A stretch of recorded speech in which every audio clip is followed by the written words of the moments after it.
কামড় দিয়া ধরলো সে ওই রকম নিরাপদ হয়ে যায়। সুন্নতের আমলের কারণে আল্লাহর কাছে তার একমাত্র বিনিময় বিনা আযাবে জান্নাত। সুন্নত তরিকায় চলার চেয়ে বড় কোনো মুজাহাদা আমরা মুজাহাদা বুঝি না। আমরা পীর সাহেব বলে মনে করি ওই যে আগে বলছি কাপড় হবে তালিযুক্ত,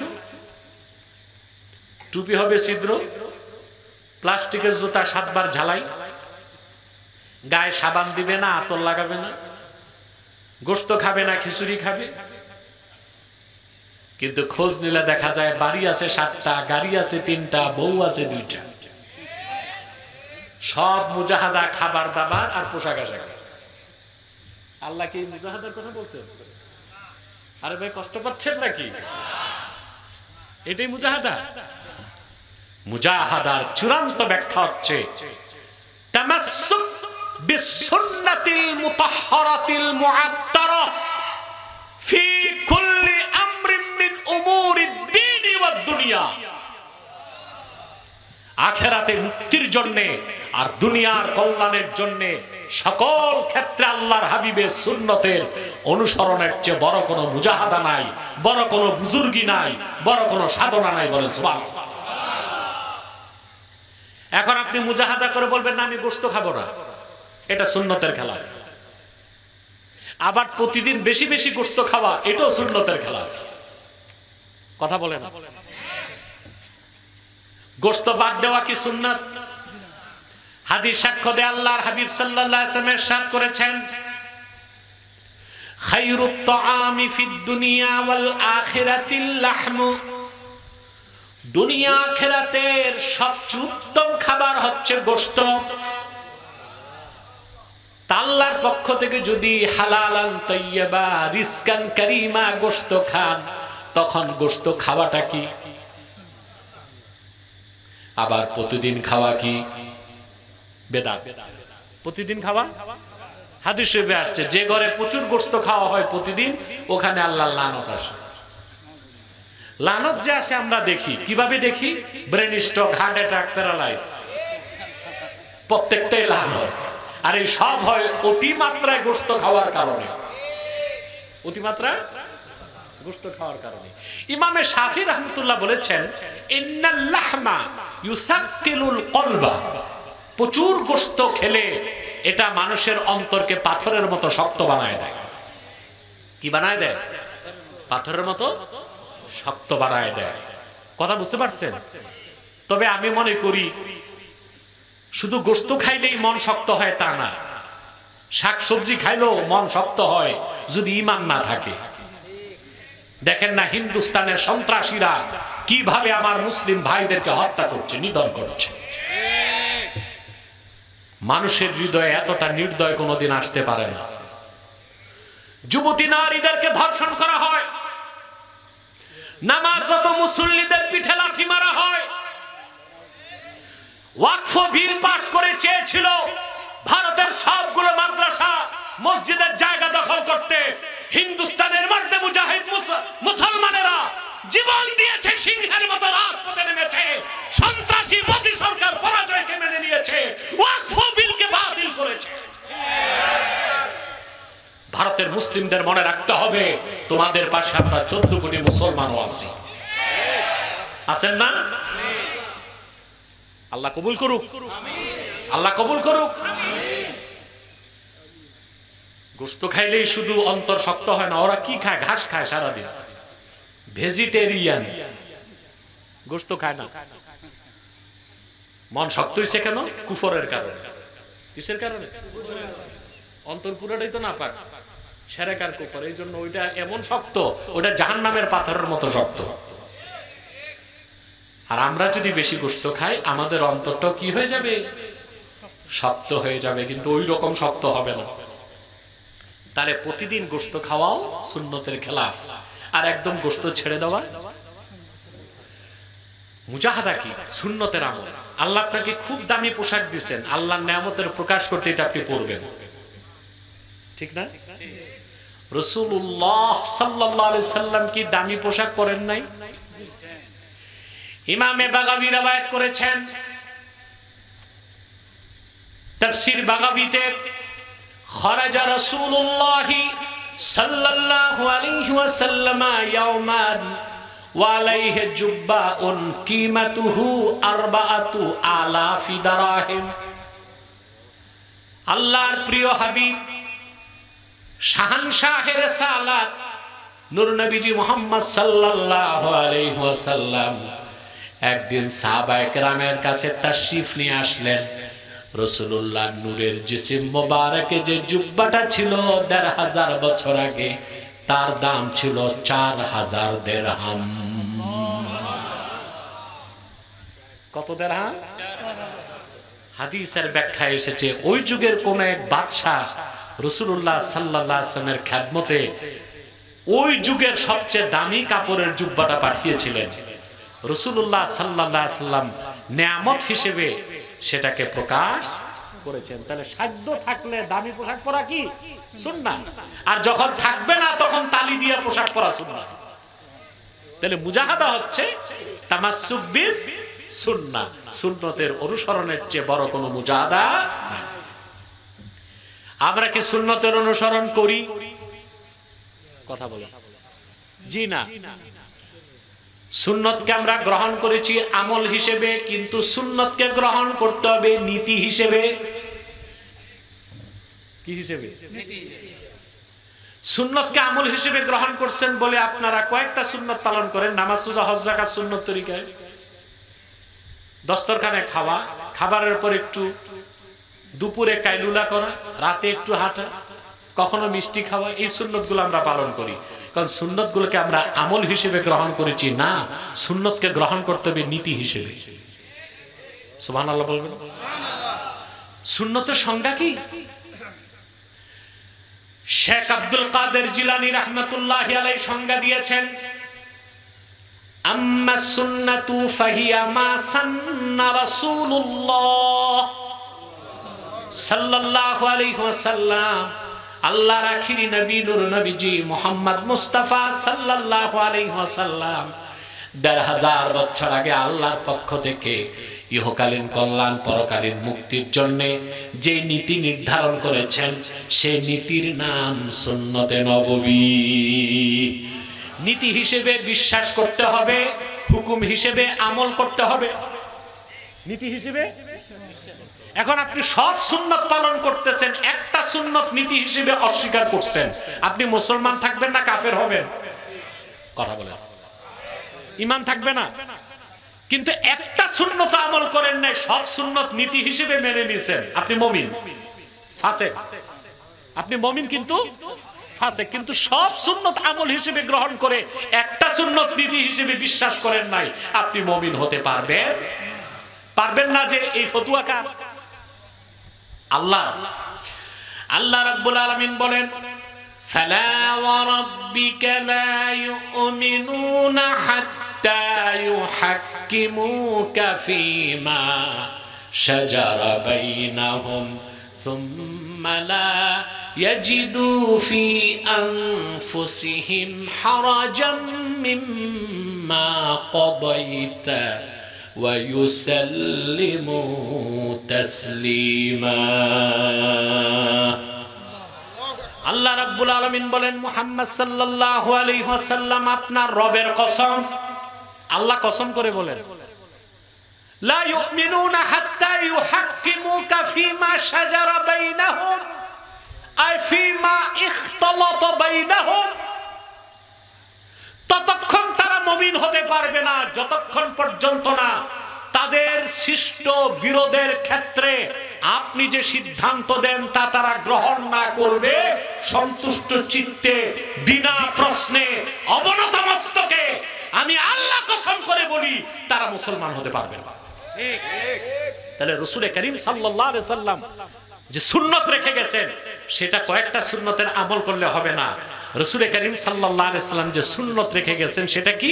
রাসূলুল্লাহ সাল্লাল্লাহু আলাইহি সাল্লাম যে নীতি এবং রীতি আমাদের জন্য ১৫০০ বছর আগে রেখে গেছেন, ওইটার নাম সুন্নতে নববী। পুরাপুরি বিশ্বাস করে যতটুকু সম্ভব আমল করতে হবে।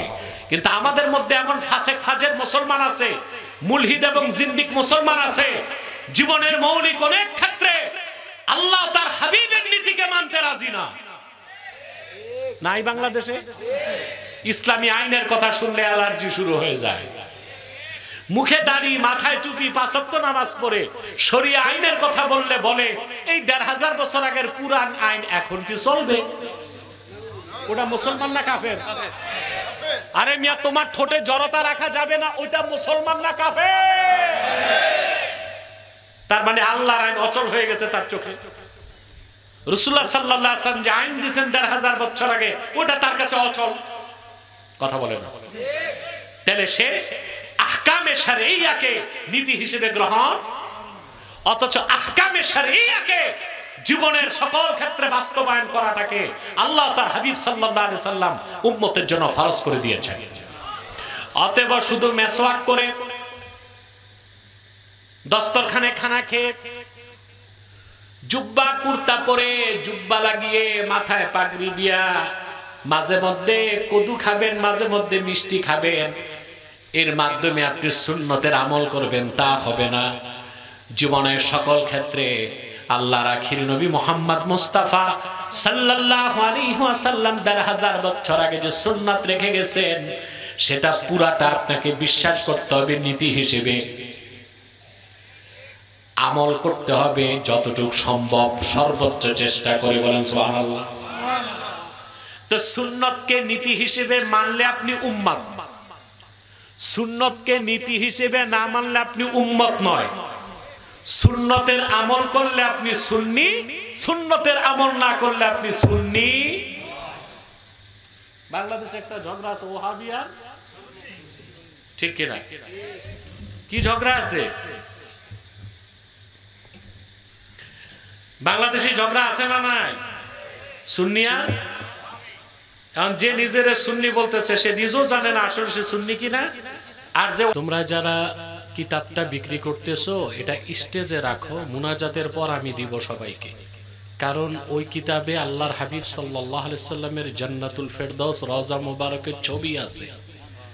তো ওইটা আমি উপরে বসলে আদবের খেলাফ হয়। কিতাব এনে এখানে থাকবে, এই ডেস্কের উপর,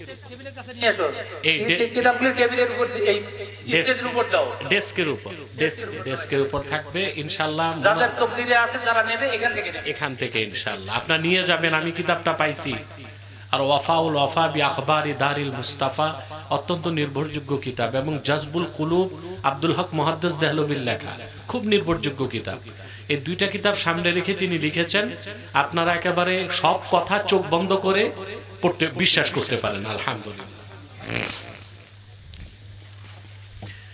ইন্নাল হামদালিল্লাহি নাহমাদুহু ওয়া নাস্তাঈনুহু ওয়া নাস্তাগফিরুহু ওয়া নাউযু বিল্লাহি ونعوذ بالله من شرور أنفسنا ومن سيئات أعمالنا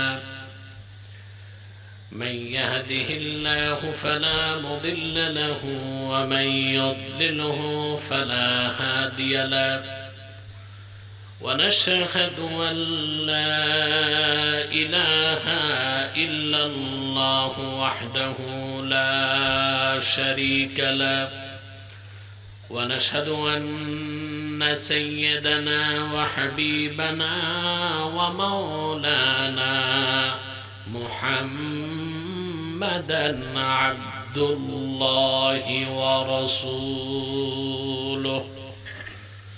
صلى الله عليه وعلى آله وصحبه وسلم الذي أكمل الله به قصر النبوة أي ختم الله به النبوة وحكم لا نبي بعده وأعلن في القرآن بالبرهان أن محمدًا صلى الله عليه وسلم خاتم النبيين والمرسلين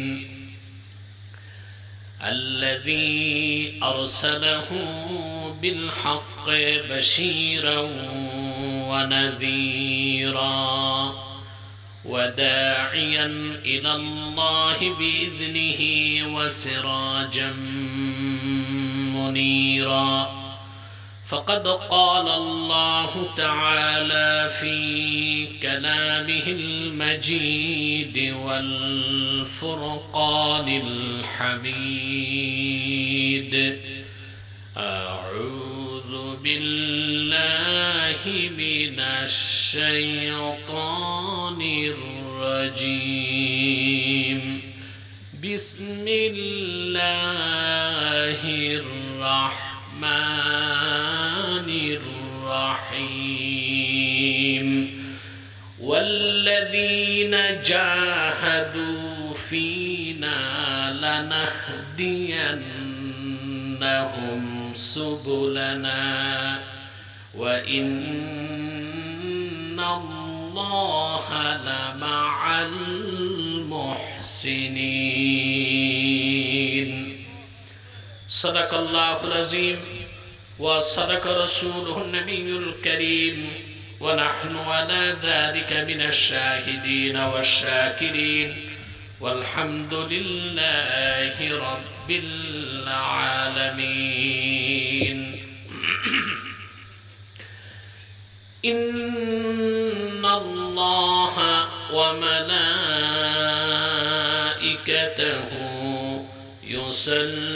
يصلون على النبي يا أيها الذين آمنوا صلوا عليه وسلموا تسليما اللهم صل على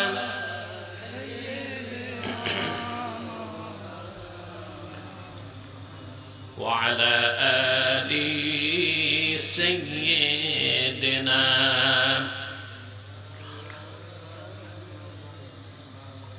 আপনারা এতগুলো মানুষ দরুদ শরীফ পড়েন, আওয়াজ নাই। সমস্যা কি অসুস্থতা না কৃপণতা? একটা আছে সমস্যা। আসুন পুরুষের কণ্ঠে হৃদয়ের সংকীর্ণতা এবং কণ্ঠের জড়তা পরিহার করে সর্বোচ্চ মহব্বত ও শ্রদ্ধার সাথে পড়ি আল্লাহুম্মা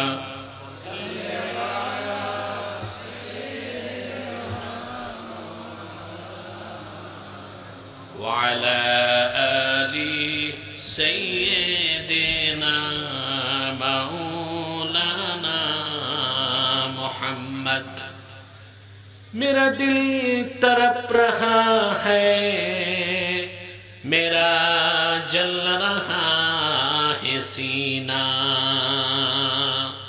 ये दवा वही मिलेगी मुझे ले चलो मदीना अल्लाहुम्मा सल्ली अला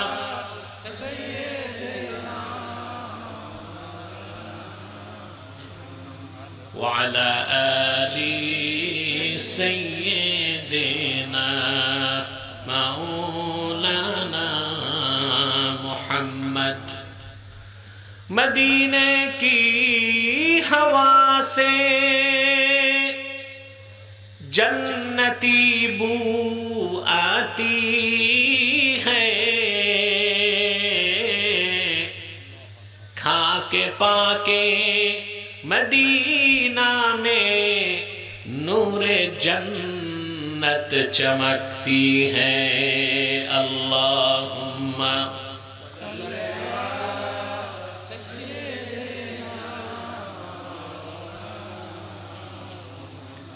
وعلى آل سيدنا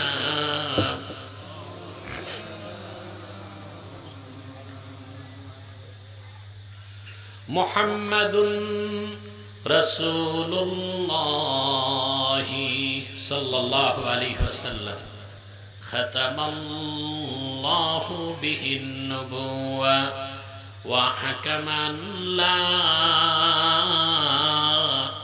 نبي بعده بلغ العلا بكماله كشف الدجى بجماله حسنت جميع خصاله صلوا عليه ইসলামী সম্মেলন পরিষদ মান্দাইনের উদ্যোগে আয়োজিত 25তম তাফসীরুল কোরআন মাহফিলের সম্মানিত সভাপতি আলহাজ মাওলানা আবু সাঈদ সাহাব বারাকাল্লাহু ফি উমরি, উপস্থিত ওলামায়ে কেরাম, আজকে সম্মানিত প্রধান অতিথি জনাব রেজাউল করিম হাদাহুল্লাহু হিদায়াতুল ইসলাম, তুলাবায়ে এজাম, প্রচন্ড গরমকে উপেক্ষা করে চরম ব্যস্ততার মধ্যেও আজকের এই মহতি মাহফিলে যারা উপস্থিত হয়েছেন, স্বেচ্ছায় সানন্দে স্বতঃস্ফূর্তভাবে মনের আনন্দে, শুধুমাত্র আল্লাহর কোরআনের দুর্বার টানে প্রবল আকর্ষণে, তাদের সকলকে আমার পক্ষ থেকে হৃদয় নিংড়ানো ভালোবাসা, শুভেচ্ছা এবং অভিনন্দন জ্ঞাপন করছি। সবটুকুন শুকরিয়া আল্লাহ সুবহানাহু ওয়া তাআলার জন্য, যিনি আজকের বরকতপূর্ণ মাহফিলে আসার তৌফিক আমাদের ভিক্ষা দান করেছেন। সেজন্য আসুন আমরা সকলে একবার উন্মুক্ত আকাশের নিচে কণ্ঠের জড়তা ছেড়ে শ্রদ্ধায় অবনত হয়ে রাতের নিস্তব্ধতা ভঙ্গ করে সিংহের মতো গর্জন করে একবার বলি আলহামদুলিল্লাহ। অগণিত অসংখ্য দরুদ ও সালাম আল্লাহর সৃষ্টির প্রধান আকর্ষণ, বিশ্বসভার সভাপতি, সকল নবী রাসূলগণের মাথার তাজ, শামসুল হিদায়াত, বদরুদ্দুজা, সাইয়্যিদুস সাকালাইন, ইমামুল মুরসালিন, খাতামুন নবিয়্যিন ওয়াল মুরসালিন, আফতাবে নবুওয়াত, শাহানশাহে রিসালাত, সরকারে দো জাহান, সুলতানুল মদিনা, নবিয়ুল আম্বিয়া, হুজুরে আকরম, নূরে মুজাসসাম, নূরুন আলা নূর, সাইয়্যিদিনা হাবিবিনা শফিঈনা মাওলানা মুহাম্মদ সাল্লাল্লাহু আলাইহি ওয়াসাল্লামের উপর আল্লাহ তাবারাকা ওয়া তাআলা যাকে আজ থেকে প্রায় ১৫০০ বছর আগে প্রেরণ করেছেন সর্বশ্রেষ্ঠ ও সর্বশেষ নবী ও রাসূল হিসেবে, যার পরে আজ পর্যন্ত পৃথিবীতে অবশ্যই কোনো প্রকার নবী কিংবা রাসূল অবশ্যই আসে নাই, অবশ্যই এখনো নাই, অবশ্যই কিয়ামত পর্যন্ত আসবে না। সম্মানিত সুধী, আমি আজকে আপনাদের আগে পৌঁছেছি, কথা বলে আপনাদের উত্তরবঙ্গে একটা বদনাম আছে আমার, যে আমি আস্তে আস্তে রাত ১২টা-১টা বেজিয়ে দিই, একটা বদনাম আছে। তা আমি তো দিনে প্রোগ্রাম করি না, ছাড়া রাতে প্রোগ্রাম করি না, প্রত্যন্ত অঞ্চলে একেবারেই করি না। কিন্তু আমাদের পুলিশ ইন্সপেক্টর রেজাউল আপনাদেরই সন্তান, আর বিশেষ করে এই এলাকার প্রবীণ আলেম মাওলানা আইয়ুব আলী সাহেব আমাকে যে মহব্বত করে, এটা একান্তই দ্বীনি মহব্বত, আর কিচ্ছু না। তার সাথে আমার এই সম্পর্ক দ্বীনি মহব্বত। তার প্রবল আপত্তি ছিল আমাকে আসতে হবে রাতে, তা আমি আল্লাহর উপর তাওয়াক্কুল করে তারিখ নিয়েছি। কিন্তু আজকে হয়ে গেছে ঢাকায় মহাসম্মেলন, কয়েক লক্ষ মানুষের উপস্থিতি ঘটেছে, আপনারা দেখেছেন হয়তো। সেখানে প্রোগ্রাম করে আর তো নারায়ণগঞ্জ যেতে পারি না, এয়ারপোর্টের কাছে এসে বসে রইলাম ৩-৪ ঘন্টা। তারপর এসে প্লেনে আবার আপনাদের এখানে গাড়িতে এসেছি। ঢাকা থেকে যে গাড়িটা আসতেছিল, যে গাড়িতে আমি চলাফেরা করি, একটু ভারী গাড়ি, এটা আবার ট্রাকের সাথে অ্যাক্সিডেন্ট হয়ে গেছে, গাড়ি সেটা ক্যান্সেল। আবার রেজাউল সাহেব এখান থেকে গাড়ি ব্যবস্থা করেছেন। সবকিছু মিলিয়ে আল্লাহর অসীম দয়ায় আপনাদের আগে আমি পৌঁছেছি। আমি দেখলাম অর্ধেক লোক আসছেন আমি বসার পরে, তা আপনাদের আগে আমি আসছি না, কথা বলেন। ঠিক দেরি করে আসলে তো সমালোচনা করেন, তা এখন কি করবেন? দোয়া করবেন, বলেন আল্লাহুম্মা আমিন। আমি আপনাদের তাফসীরুল কোরআন মাহফিলে কিছু কথা বলার জন্য সূরাতুল আনকাবুত থেকে শেষ আয়াত তেলাওয়াত করেছি।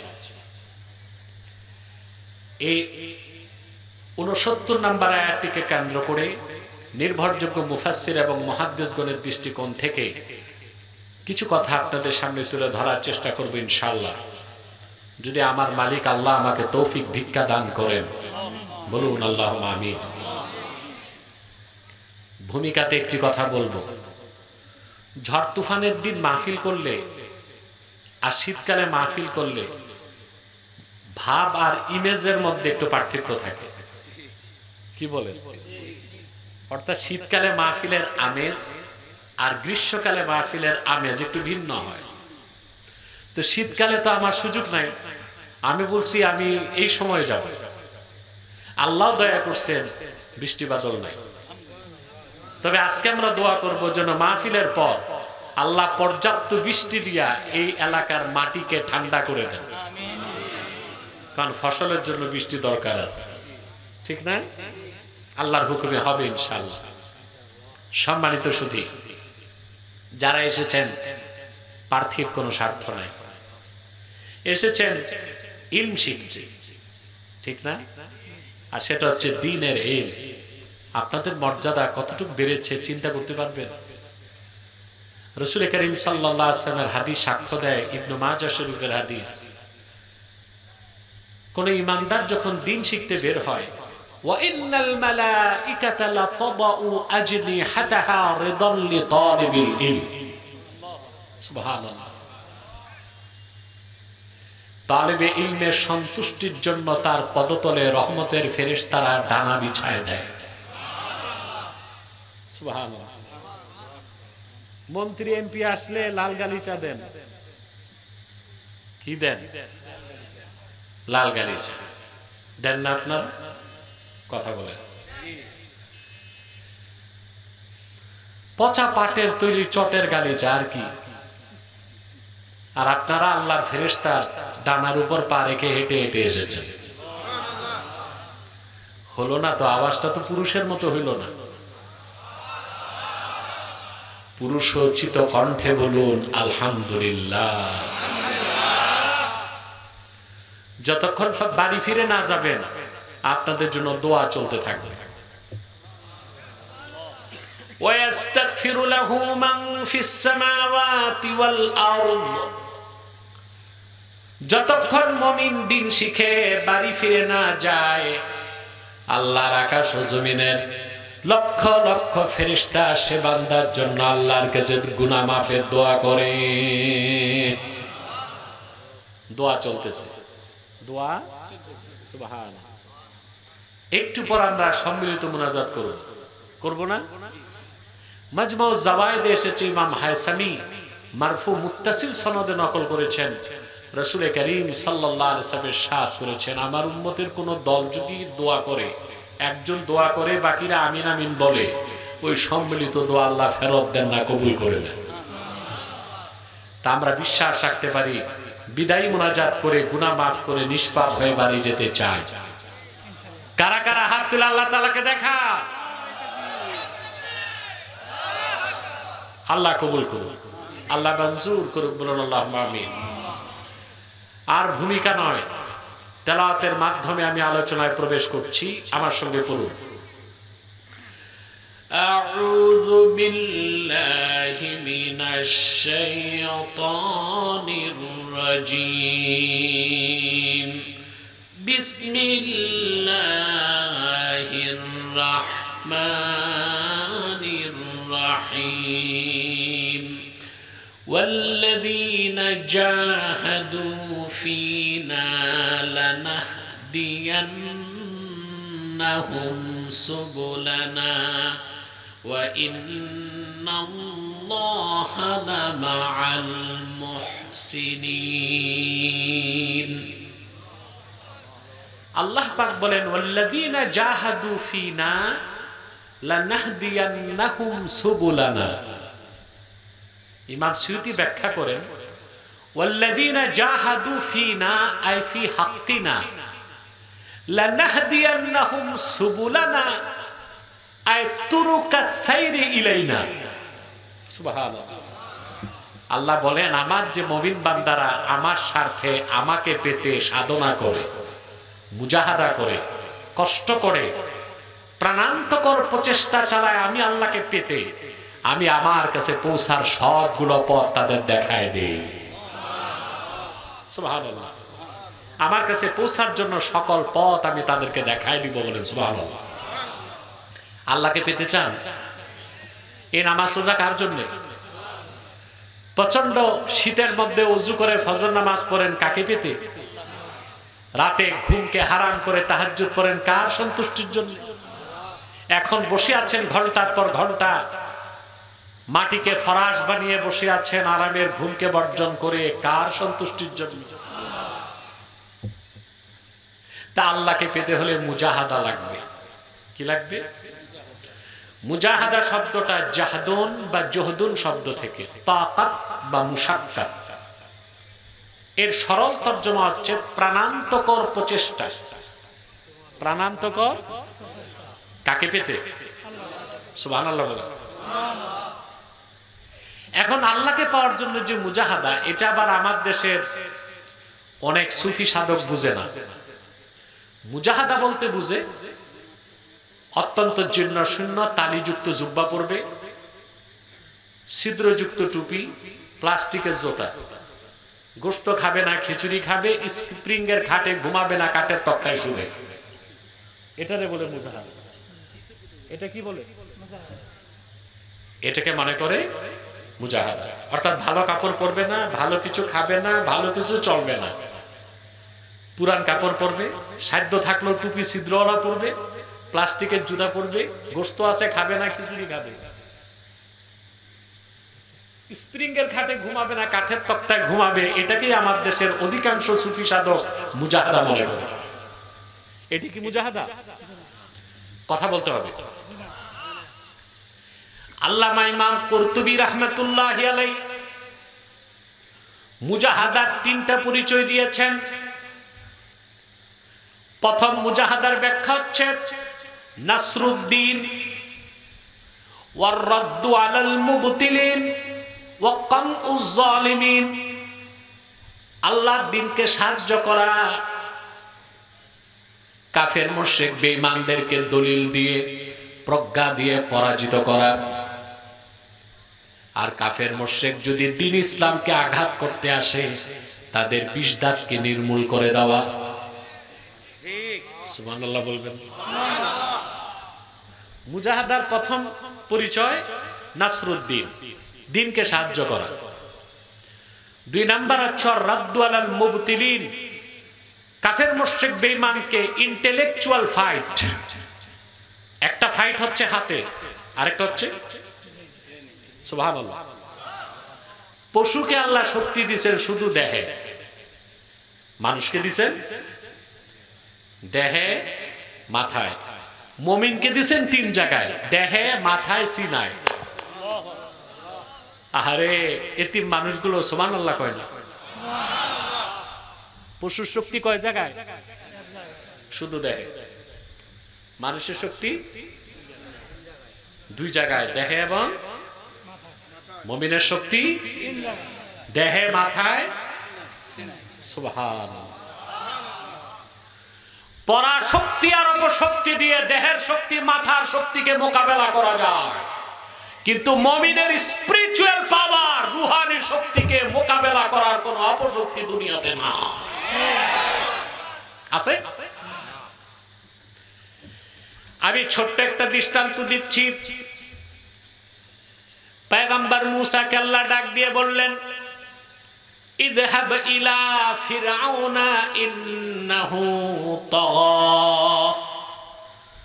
মূসা তুমি ফেরাউনের কাছে যাও, সে সীমা লঙ্ঘন করেছে। মূসা নবী একটু চিন্তা করলেন, ফেরাউন প্রায় 9 লক্ষ বর্গ মাইল স্টেটের রাজা, ওর নিয়মিত আর্টিলারি পদাতিক বাহিনী আছে 80,000 ঘোড়সাওয়ার, লক্ষ লক্ষ সৈন্য। ওর সব ছিল ফেরাউনের, ওর মন্ত্রী পরিষদ ছিল, উপদেষ্টা পরিষদ ছিল। যেমন ফেরাউনের রাজনৈতিক পলিটিক্যাল অ্যাডভাইজার, রাজনৈতিক উপদেষ্টা ছিল হামান, তার ফাইন্যান্সিয়াল অ্যাডভাইজার, অর্থনৈতিক উপদেষ্টা ছিল কারুন, তার প্রকৌশল ও বিজ্ঞান বিষয়ক উপদেষ্টা ছিল সামিরি। ওর কোনো কিছুর অভাব ছিল না।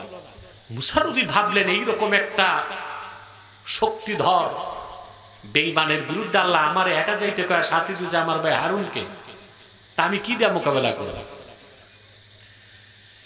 আমার ভাইরা, তিনি আল্লাহর কাছে কোন শক্তিটা চাইলেন? তিনি বললেন রব্বিশ রাহলি সাদরি ওয়ায়াসসির লি আমরি ওয়াহলুল উকদাতাম মিন লিসানি ইয়াফকাহু কওলি। আল্লাহ তুমি আমার সিনাটারে খুলে দাও। সুবহানাল্লাহ। যার একিন যত বেশি তার কলিজা তত বড় হয়। কলিজা সাইজে বড় হয় না, ওখানে আল্লাহ বরত্বকে ঢেলে দেন। মুসা নবী বললেন আল্লাহ আমার সিনাটারে খুলে দাও, মুখের জড়তা কাটায় দাও। সুবহানাল্লাহ। আমার কাজকে সহজ করে দাও। আল্লাহ তাকে শক্তি দিলেন কোথায়? এই শক্তির কাছে ফেরাউন তার গোষ্ঠী সহ পরাজিত হয়েছে কিনা বলেন? আমার ভাইরা, তো বলছিলাম পশুকে শক্তি দেওয়া হয় মাথায়, মানুষ জ্ঞানী মানুষ প্রজ্ঞাবান শক্তি পায় দুই জায়গায়, দেহে এবং মাথায়। দেহের চেয়ে মাথার শক্তি বেশি, আর মুমিনের শক্তি সিনায়। সুবহানাল্লাহ। তো মুজাহাদা হচ্ছে নাসরুদ্দিন, দিনকে সাহায্য করা। আরেকটা হচ্ছে ওয়ার রাদ্দু আলাল মুবতিলিন, কাফের মুশরিক বেঈমানদের মধ্যে যারা যুক্তি তর্ক দেয় তাদেরকে ইন্টেলেকচুয়ালি প্রজ্ঞার সাথে দলিল দিয়ে পরাজিত করা। 3 নাম্বার হচ্ছে ওয়াকামউজ জালিমিন, কাফের মুশরিক যদি নিজ অবস্থানে থেকে সন্তুষ্ট না থাকে, ইসলাম ও মুসলমানকে আঘাত করতে চায়, তখন তার বিষ দাঁতকে নির্মূল করে দেওয়া। এটা মুজাহাদা। এটা কি না শুধু খিচুড়ি খাওয়ার নাম মুজাহাদা? কথা বলেন। এখন আপনি দিনকে সাহায্য করবেন কিভাবে? প্রশ্ন আসে না? যে লোকটি ইখলাসের সঙ্গে মসজিদে 5 ওয়াক্ত আযান দেয়, সে দিনকে সাহায্য করে। যে লোকটি মিম্বরে খুতবা দেয়, তিনিও দিনের সাহায্য করেন। যিনি নামাজ পড়ান, তিনি দিনকে সাহায্য করেন। যিনি ওয়াজের ময়দানে মানুষকে কোরআন সুন্নাত দাওয়াত দেন, তিনিও দিনের সাহায্য করেন। আবার যিনি তরিকতের দায়রার মধ্যে থেকে মানুষের আত্মশুদ্ধির ব্যবস্থা দেন, হক্কানি আল্লাহ বুজুর্গ পীর, তিনিও দিনকে সাহায্য করেন। আর চূড়ান্ত পর্যায়ে আল্লাহর দিনের স্বার্থ রক্ষা করার জন্য যিনি জানমাল নিয়ে ময়দানে জিহাদে ঝাঁপায় পড়েন, তিনি সবচেয়ে বেশি আল্লাহর দিনকে সাহায্য করেন। সবটাই দিনের সাহায্য, সবটাই একামতে দিনের কাজ। মুজাহাদ হচ্ছে নাসরুদ্দিন, দিনকে সাহায্য করা। 2 নম্বর হচ্ছে রাদ্দু আলাল মুবতিলিন, কাফের মুশরিককে পরাজিত করা। কি দিয়া? বুদ্ধি দিয়া। এটা হচ্ছে ইন্টেলেকচুয়াল ফাইট। কাফের মুশরিক যদি অ্যাগ্রেসিভ হয়, অফেন্সিভ হয়, ইসলামের ক্ষতি করতে চায়, ইসলামের ক্ষতি করা যায় না, ইসলামকে আঘাত করতে চায়, মুসলমানের ক্ষতি করতে চায়, তখন সোর্ড অফ জাস্টিস, ইনসাফের তরবারি দিয়ে কাফেরকে প্রতিরোধ করতে হবে। ওইটা হচ্ছে কামউজ জালিমিন। তা দেখা যাচ্ছে মুজাহাদার প্রথম যে পরিচয়, এখানে দেখা যাচ্ছে আল্লাহ 3টা পন্থাই দিয়েছেন। কটা পন্থা? শিথিল পন্থা, মধ্যপন্থা, চরম পন্থা। আমাদের মধ্যে অনেকেই বলে যে ইসলামে চরম পন্থা নাই, এটা ভুল ওয়াজ। ইসলাম 3টা পন্থাই দিছে, শিথিল পন্থা, মধ্যপন্থা, ক্ষেত্র বিশেষ, চরম পন্থা। তবে ইসলামে উগ্র পন্থা নাই আর সন্ত্রাস নাই।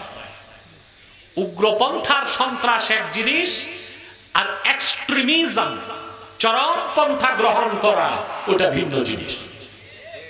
ওটা কি?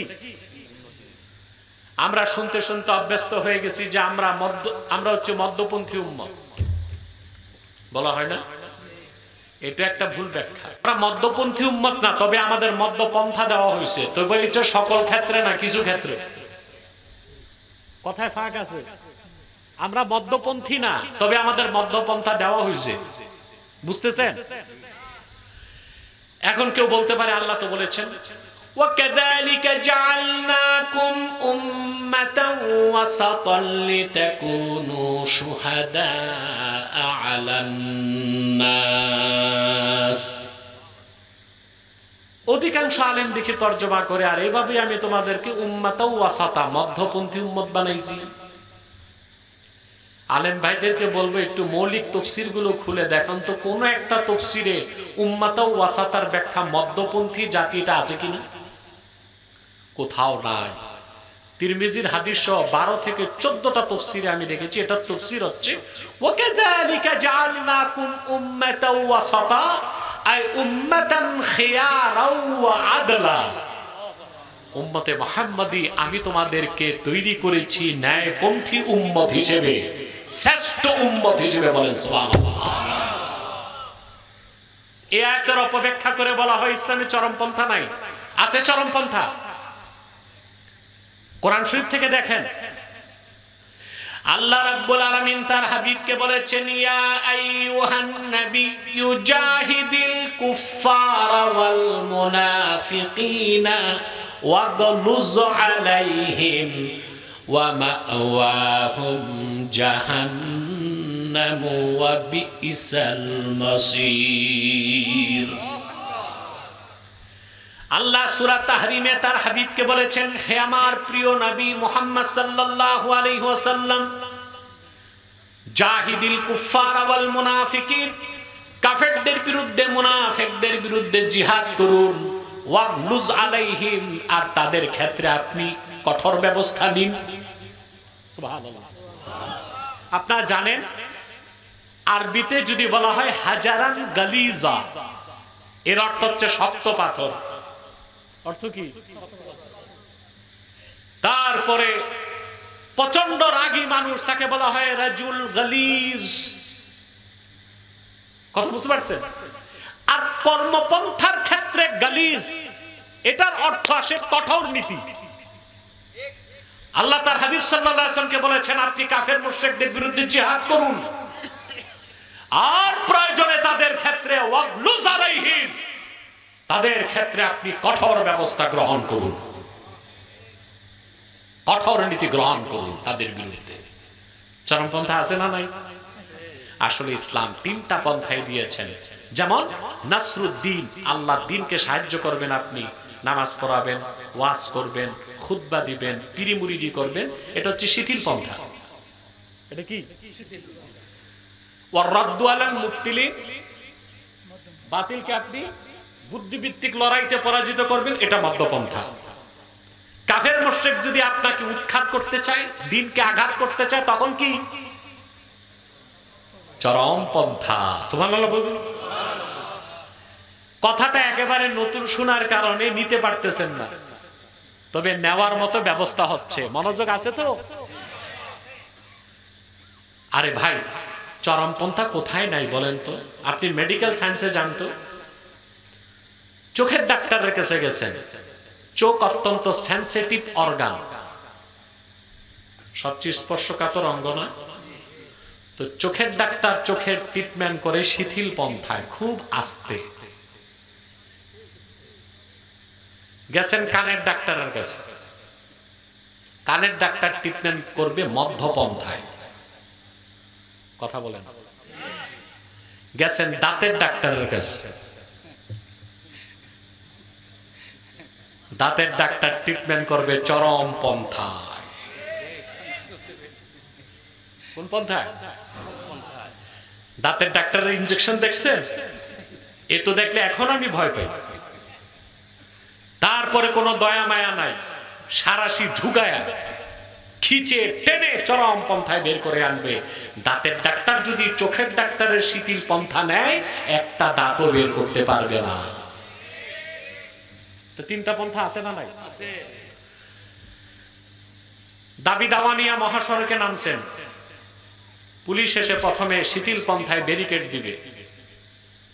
কি দিবে? এটা শিথিল পন্থা। যত লাফালাফি আছে ব্যারিকেডের ওই পারে করেন, সারাদিন করেন, সমস্যা নেই। জনগণ ব্যারিকেড উৎখাত করে সামনে বাড়ছে, পুলিশ চলে যাবে মধ্যপন্থায়, লাঠি চার্জ। জনগণ শুরু করছে লাঠি আর ইট দিয়া সমানে সমান, পুলিশ চলে যাবে চরম পন্থায়, গুলি বর্ষণ করবে। তা আছে না তিনটা পন্থা? কথা বলো। এবার আসেন, 5ই আগস্টে আপনাদের অভ্যুত্থান সফল হয়েছে না হয়নি? শিথিল পন্থায়, মধ্যপন্থায় না চরম পন্থায়? 16 বছর শুধু খাইছেন, হরতাল করছেন, পিকেটিং করছেন, মাইনের উপর ছিলেন।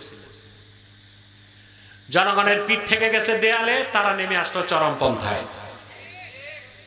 5 তারিখের অভ্যুত্থান গণতান্ত্রিক ভাবে হয় নাই, যখন ছাত্র জনতা রাজপথে নেমেছে জালেমের বিপক্ষে। দুই দিকে লড়াই হয়েছে, ছাত্র জনতার বিজয় এসেছে। চরমপন্থা ছিল কিনা? এটা জায়েজ। শুধু আল্লাহর দ্বীনের স্বার্থে চরমপন্থা সন্ত্রাস হয়। এই রকম ভাওতাবাজির কথা আর বাংলাদেশে চলতে দেওয়া হবে না। ইসলাম তিনটাই দিয়েছে, শিথিল পন্থা, মধ্যপন্থা, চরমপন্থা। যখন যেখানে যেই পন্থা, তবে ইসলামে সন্ত্রাস নাই, সহিংসতা নাই, আর উগ্রপন্থা নাই। আমি বুঝাতে পারলাম? আমার মনে হয় এখন আর কারো প্রশ্ন আশা করি থাকবে না ইনশাআল্লাহ। ইমামে কুরতুবী মুজাহাদার দ্বিতীয় ব্যাখ্যা দেন। মুজাহাদার দ্বিতীয় ব্যাখ্যা হচ্ছে নফসের সাথে লড়াই। কিসের সাথে? মানুষের নফস চায় জেনা করতে, হারাম খেতে, সুদ খেতে, ঘুষ খেতে, যত জিনিস আল্লাহ রাব্বুল আলামিন শরীয়তে হারাম করেছেন এগুলো করতে নফস চায়। কিন্তু আল্লাহর ভয়তে নফসের সঙ্গে লড়াই করে আপনি গুনাহ থেকে বেঁচে থাকেন, এটাও মুজাহাদা। সুবহানাল্লাহ বলবেন? প্রচন্ড শীত। বাংলাতে একটা কথা আছে, মাগে কাপে বাগে। আমি তো আসি আপনাদের এলাকায় গরম, গ্রীষ্মকালে শীত কতটুকু হয় জানি না, গরম প্রচন্ড, ঠিক না? আমি তো ঢাকার আবহাওয়া চিন্তা করে মোটা কাপড় পরে আসছি, এসে তো বেকুব হয়ে গেছি। এখানে তো আমার সুতির কাপড় দরকার ছিল। মাঘ মাসে কেমন শীত হয়? আরে ভাই, আমি কি কবরস্থানে না মাহফিলে? তাই তো মনে হয় কবরস্থানে। কবরস্থানে না মাহফিলে? মানুষ তো প্রচুর চলে আসছেন আলহামদুলিল্লাহ। তো ভয়েস রেজ করতে হবে, পারবেন না? শুনতেছেন মনোযোগ দিয়ে? কিসের শিক্ষা নিচ্ছি? মুজাহাদা। মুজাহাদা বুঝতে হবে, সেটার ব্যাখ্যাগুলো আমি দিচ্ছি, মনোযোগ দিয়ে শুনতে থাকুন। খুব কম সময়ই বিদায় করে দেব আপনাদের ইনশাআল্লাহ। আগে আসছি, আগে যাব। মৌলানা আয়ুব বলেছে আপনি মোবাইল বন্ধ করে দেন, আপনাকে কেউ ডিস্টার্ব করতেছে বারবার। প্রিয় সুধী, মুজাহাদার দ্বিতীয় ব্যাখ্যা হচ্ছে নফসের সাথে লড়াই। প্রচন্ড শীতে কম্বল আবৃত করে শুয়ে আছেন, নফস চায় সুখের নিদ্রায় সকাল পার করে দিতে। আল্লাহর ভয়তে আপনি ঘুম থেকে উঠে ওযু করে নামাজ পড়েন, এটা নফসের সাথে লড়াই, এটাও মুজাহাদা। সুবহানাল্লাহ। কালেমা শাহাদাতকে মুখে উচ্চারণের পরে, মনে বিশ্বাস করার পরে যে লোকটা উম্মতে মুহাম্মাদি হয়ে যায়, সে লোকটার কোনো স্বাধীনতা থাকে না। আল্লাহর গোলামির জিনজির সে তার গর্দানে সোপর্দ করে নেয়। সারা জিন্দেগি তারে নফসের সাথে লড়াই করে আল্লাহর রেজামন্দি তালাশ করতে হয়, এটাও মুজাহাদা। এটাও কি? আল্লাহ রাব্বুল আলামিন বলেন, فَأَمَّا مَنْ خَافَ مَقَامَ رَبِّهِ وَنَهَى النَّفْسَ عَنِ الْهَوَى فَإِنَّ الْجَنَّةَ هِيَ الْمَأْوَى। আর যে ব্যক্তি কাল কিয়ামতে আল্লাহর সামনে দাঁড়াবার ভয় অন্তরে পোষণ করলো, আর তার নফস যা চায় তার থেকে সে নিজকে বিরত রাখলো, তার মানে নফসের সাথে যুদ্ধ করলো, আল্লাহ পাক বলেন হিসাব নিকাশের পর আখিরাতে আল্লাহর জান্নাত হলো তার বাড়ি। নফসের সাথে লড়াই, কিসের সাথে? এটাও মুজাহাদা। এটাও কি? এবার হচ্ছে মুজাহাদার তৃতীয় ব্যাখ্যা বলবো, লিখতে হবে, খাতায় কলমে না, মনের পাতায় বলবো। এতক্ষণ যা বলছি ভুলে গেলে আমার আফসোস নাই। এখন মুজাহাদার চূড়ান্ত ব্যাখ্যা যদি আপনি মনে না রাখেন, আপনার এই শ্রম পণ্ড হয়ে যাবে। মুজাহাদার চূড়ান্ত ব্যাখ্যা দিতে যে ইমাম কুরতুবী লেখেন, মাসালুস সুন্নতি ফিদ দুনিয়া কামাসালিল জান্নাতি ফিল উকবা ফামান দাখালাল জান্নাতা ফাকাদ সালিমা ওয়া কাযালিকা মান আখাযাস সুন্নাহ ফাকাদ সালিমা।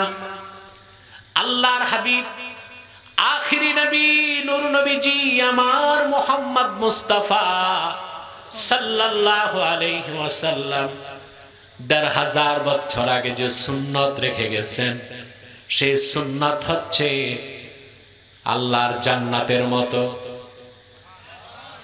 যে লোকটা একবার জান্নাতে ঢুকে সে যেমন নিরাপদ হয়ে যায়, এই দুনিয়ায় আল্লাহর হাবিবের রেখে যাওয়া সুন্নতকে যে দাঁত দিয়া কামড় দিয়া ধরলো, সে ওই রকম নিরাপদ হয়ে যায়। সুন্নতের আমলের কারণে আল্লাহর কাছে তার একমাত্র বিনিময় বিনা আযাবে জান্নাত। সুন্নত তরিকায় চলার চেয়ে বড় কোনো মুজাহাদা আমরা মুজাহাদা বুঝি না। আমরা পীর সাহেব বলে মনে করি, ওই যে আগে বলছি, কাপড় হবে তালিযুক্ত, টুপি হবে ছিদ্র, প্লাস্টিকের জুতা 7 বার ঝালাই, গায়ে সাবান দিবে না, আতর লাগাবে না, গোশত খাবে না, খিচুড়ি খাবে। কিন্তু খোঁজ নিলে দেখা যায় বাড়ি আছে 7টা, গাড়ি আছে 3টা, বউ আছে 2টা। সব মুজাহাদা, খাবার দাবার আর পোশাক আশাক। আল্লাহ কি মুজাহাদার কথা বলছেন? আরে ভাই কষ্ট পাচ্ছেন নাকি? এটাই মুজাহাদা। মুজাহাদার চূড়ান্ত ব্যাখ্যা হচ্ছে তামাসসুক বিসুন্নাতিল মুতাহহারাতিল মুআত্তারা ফি কুল্লি আমরিন মিন উমুরিদ দ্বীন ওয়াদ দুনিয়া। আখিরাতে মুক্তির জন্য আর দুনিয়ার কল্যাণের জন্য সকল ক্ষেত্রে আল্লাহর হাবিবের সুন্নতের অনুসরণের চেয়ে বড় কোনো মুজাহাদা নাই, বড় কোনো বুজুর্গি নাই, বড় কোনো সাধনা নাই। বলেন সুবহানাল্লাহ। এখন আপনি মুজাহাদা করে বলবেন না আমি গোশত খাবো না, এটা সুন্নতের খেলাফ। আবার প্রতিদিন বেশি বেশি গোশত খাওয়া, এটাও সুন্নতের খেলাফ। কথা বলেন, গোশত বাদ দেওয়া কি সুন্নাত? হাদিস সাক্ষ্য দেয় আল্লাহর হাবিব সাল্লাল্লাহু আলাইহি ওয়াসাল্লাম ইরশাদ করেছেন, খায়রুত তাআমি ফিদ দুনিয়া ওয়াল আখিরাতিল লাহমু। দুনিয়া আখিরাতের সবচেয়ে উত্তম খাবার হচ্ছে গোশত। আল্লাহর পক্ষ থেকে যদি হালালান তাইয়্যিবা রিজকান কারীমা গোশত খান, তখন গোশত খাওয়াটা কি? আবার প্রতিদিন খাওয়া কি বেদাত? প্রতিদিন খাওয়া হাদিস শরীফে আসছে, যে ঘরে প্রচুর গোশত খাওয়া হয় প্রতিদিন, ওখানে আল্লাহর লানত আসে। লানত যে আসে আমরা দেখি, কিভাবে দেখি? Brain stroke, heart attack, paralyse, প্রত্যেকটাই লানত। আর এই সব হয় অতিমাত্রায় গোশত খাওয়ার কারণে। অতিমাত্রায় গোশত খাওয়ার কারণে। ইমামে শাফি রাহমাতুল্লাহ বলেছেন ইন্নাল লাহমা ইউসাক্কিলুল কলবা, প্রচুর গোশত খেলে এটা মানুষের অন্তরকে পাথরের মতো শক্ত বানায় দেয়। কি বানায় দেয়? পাথরের মতো শক্ত বানায় দেয়। কথা বুঝতে পারছেন? তবে আমি মনে করি শুধু গোশত খাইলেই মন শক্ত হয় তা না, শাকসবজি খাইলেও মন শক্ত হয় যদি ঈমান না থাকে। দেখেন না হিন্দুস্তানের সন্ত্রাসীরা কিভাবে আমার মুসলিম ভাইদেরকে হত্যা করছে, নিধন করছে। মানুষের হৃদয়ে এতটা নির্দয় কোনোদিন আসতে পারে না। যুবতী নারীদেরকে ধর্ষণ করা হয়, নামাজরত মুসল্লিদের পিঠে লাথি মারা হয়। ওয়াকফ বিল পাস করে চেয়েছিল ভারতের সবগুলো মাদ্রাসা মসজিদের জায়গা দখল করতে। হিন্দুস্তানের মধ্যে মুজাহিদ মুসলমানেরা জীবন দিয়েছে, সিংহের মতো রাজপথে নেমেছে। সন্ত্রাসী মোদী সরকার পরাজয়কে মেনে নিয়েছে, ওয়াকফ বিলকে বাতিল করেছে। ভারতের মুসলিমদের মনে রাখতে হবে তোমাদের পাশে আমরা 14 কোটি মুসলমানও আছি। আছেন না? আল্লাহ কবুল করুক, আল্লাহ কবুল করুক। গোশত খাইলেই শুধু অন্তর শক্ত হয় না, ওরা কি খায়? ঘাস খায় সারাদিন, ভেজিটেরিয়ান, গোশত খায় না। মন শক্ত হইছে কেন? কুফরের কারণে। কিসের কারণে? অন্তর পুরাটাই তো নাপাক, শিরক আর কুফর, এই জন্য ওইটা এমন শক্ত, ওটা জাহান্নামের পাথরের মতো শক্ত। আর আমরা যদি বেশি গোশত খাই আমাদের অন্তরটাও কি হয়ে যাবে? শক্ত হয়ে যাবে, কিন্তু ওই রকম শক্ত হবে না। তাহলে প্রতিদিন গোশত খাওয়াও সুন্নতের খেলাফ, আর একদম গোশত ছেড়ে দেওয়া মুজাহাদা কি? সুন্নতের আমল। আল্লাহ আপনাকে খুব দামি পোশাক দিচ্ছেন, আল্লাহর নিয়ামতের প্রকাশ করতে এটা আপনি পরবেন, ঠিক না? রাসূলুল্লাহ সাল্লাল্লাহু আলাইহি সাল্লাম কি দামি পোশাক পরেন নাই? ইমামে বাগাবী রওয়ায়াত করেছেন, তাফসীর বাগাবীতে খরাজা রাসূলুল্লাহ সাল্লাল্লাহু আলাইহি ওয়াসাল্লাম ইয়াওমান ওয়া আলাইহি জুব্বাউন কিমাতুহু 4000 দিরহাম। আল্লাহর প্রিয় হাবিব শাহানশাহে রিসালাত নূর নবীজি মুহাম্মদ সাল্লাল্লাহু আলাইহি ওয়াসাল্লাম একদিন সাহাবায়ে কেরামের কাছে তাশরিফ নিয়ে আসলেন। রাসূলুল্লাহ নূরের জিসিম মোবারকে যে জুব্বাটা ছিল 1500 বছর আগে, তার দাম ছিল 4000 দিরহাম। কত দিরহাম? হাদিসের ব্যাখ্যায় এসেছে ওই যুগের কোন এক বাদশা রাসূলুল্লাহ সাল্লাল্লাহু আলাইহি ওয়াসাল্লামের খেদমতে ওই যুগের সবচেয়ে দামি কাপড়ের জুব্বাটা পাঠিয়েছিলেন। রাসূলুল্লাহ সাল্লাল্লাহু আলাইহি ওয়াসাল্লাম নিয়ামত হিসেবে সেটাকে প্রকাশ করেছেন। তাহলে সাধ্য থাকলে দামি পোশাক পরা কি সুন্নাহ, আর যখন থাকবে না তখন তালি দিয়ে পোশাক পরা সুন্নাহ। তাহলে মুজাহাদা হচ্ছে তামাসসুক বিস সুন্নাহ, সুন্নতের অনুসরণের চেয়ে বড় কোনো মুজাহাদা নাই। আমরা কি সুন্নতের অনুসরণ করি? কথা বলেন। জি না। সুন্নতকে আমরা গ্রহণ করেছি আমল হিসেবে, কিন্তু সুন্নতকে গ্রহণ করতে হবে নীতি হিসেবে। কি হিসেবে? সুন্নতকে আমল হিসেবে গ্রহণ করছেন বলে আপনারা কয়েকটা সুন্নত পালন করেন, নামাজ, রোজা, হজ, যাকাত সুন্নত তরিকায়। দস্তরখানে খাওয়া, খাবারের পর একটু দুপুরে কাইলুলা করা, রাতে একটু হাঁটা, কখনো মিষ্টি খাওয়া, এই সুন্নতগুলো আমরা পালন করি। কারণ সুন্নতগুলোকে আমরা আমল হিসেবে গ্রহণ করেছি না, সুন্নতকে গ্রহণ করতে হবে নীতি হিসেবে। সুবহানাল্লাহ বলবেন। সুন্নতের সংজ্ঞা কি? শেখ আব্দুল কাদের জিলানী রাহমাতুল্লাহি আলাইহি সংজ্ঞা দিয়েছেন, আম্মা সুন্নাতু ফাহিয়া মা সান্না রাসূলুল্লাহ সাল্লাল্লাহু আলাইহি ওয়াসাল্লাম, আল্লাহর আখিরি নবী নূর নবীজি মুহাম্মদ মুস্তাফা সাল্লাল্লাহু আলাইহি ওয়াসাল্লাম 1500 বছর আগে আল্লাহর পক্ষ থেকে ইহকালীন কল্যাণ পরকালীন মুক্তির জন্য যে নীতি নির্ধারণ করেছেন সেই নীতির নাম সুন্নতে নববী। নীতি হিসেবে বিশ্বাস করতে হবে, হুকুম হিসেবে আমল করতে হবে।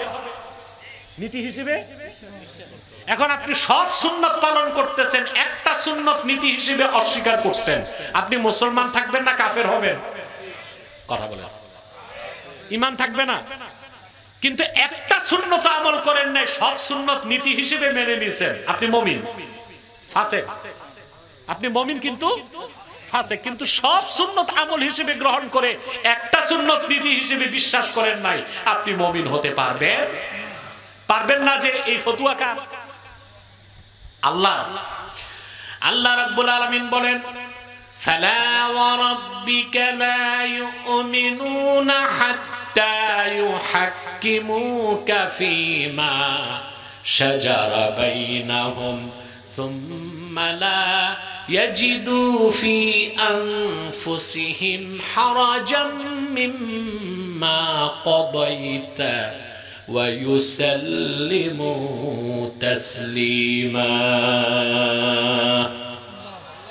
আল্লাহ রাব্বুল আলামিন বলেন, মুহাম্মদ সাল্লাল্লাহু আলাইহি ওয়াসাল্লাম আপনার রবের কসম, আল্লাহ কসম করে বলেন, লা ইউমিনুনা হাত্তা ইউহাক্কিমুকা ফীমা শাজারা বাইনাহুম আই ফীমা ইখতালাতা বাইনাহুম। ততক্ষণ তারা মুমিন হতে পারবে না যতক্ষণ পর্যন্ত না তাদের সৃষ্ট বিরোধের ক্ষেত্রে আপনি যে সিদ্ধান্ত দেন তা তারা গ্রহণ না করবে সন্তুষ্ট চিত্তে, বিনা প্রশ্নে, অবনত মস্তকে। আমি আল্লাহ কসম করে বলি, তারা মুসলমান হতে পারবে না। তাহলে রাসূল করিম সাল্লাল্লাহু আলাইহি সাল্লাম যে সুন্নত রেখে গেছেন, সেটা কয়েকটা সুন্নতের আমল করলে হবে না। রাসূল করিম সাল্লাল্লাহু আলাইহি সাল্লাম যে সুন্নত রেখে গেছেন সেটা কি? রাসূলুল্লাহ সাল্লাল্লাহু আলাইহি সাল্লাম যে নীতি এবং রীতি আমাদের জন্য ১৫০০ বছর আগে রেখে গেছেন, ওইটার নাম সুন্নতে নববী। পুরাপুরি বিশ্বাস করে যতটুকু সম্ভব আমল করতে হবে।